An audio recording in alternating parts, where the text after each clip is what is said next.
তুমি কি জানো বিশ্বের সবচেয়ে দীর্ঘ সম্ভব ট্রেন যাত্রা এটা এতটাই দীর্ঘ যে পুরো যাত্রা শেষ করতে প্রায় 7 দিন সময় লাগে। প্রথমেই যাত্রা শুরু হয় লেগস, পর্তুগাল থেকে। সেখান থেকে ক্রিস্টিয়ানো রোনালদোকে বিদায় জানিয়ে তুমি ট্রেনে স্পেনের সীমানা পার করবে। তারপর শান্ত মধ্য ইউরোপ দিয়ে এগিয়ে যাবে ফ্রান্স, জার্মানি এবং পোল্যান্ড। কিন্তু খুব বেশি আরাম করে বসে থেকো না, কারণ বেলারুসে ঢুকতেই সোভিয়েত ধাঁচের পরিবেশ ধীরে ধীরে দেখা দিতে তুমি হয়তো কিছু মিসাইল আক্রমণও দেখতে পার। সেগুলো উপেক্ষা করেই বড় দেশ রাশিয়ার সীমানা পার হয়ে এবার আসছে সবচেয়ে দীর্ঘ অংশ।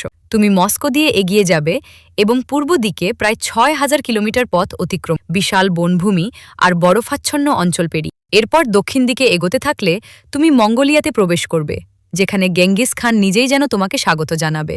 এরপর চায়নাতে প্রবেশ করে তুমি ভবিষ্যৎধর্মী শহর বেজিংয়ে থামবে। তারপর যাত্রা চলতে থাকবে লাওস হয়ে ব্যাংকক, থাইল্যান্ড। শেষে ট্রেন তোমাকে নিয়ে যাবে মালয়েশিয়া হয়ে গন্তব্য সিঙ্গাপুরে।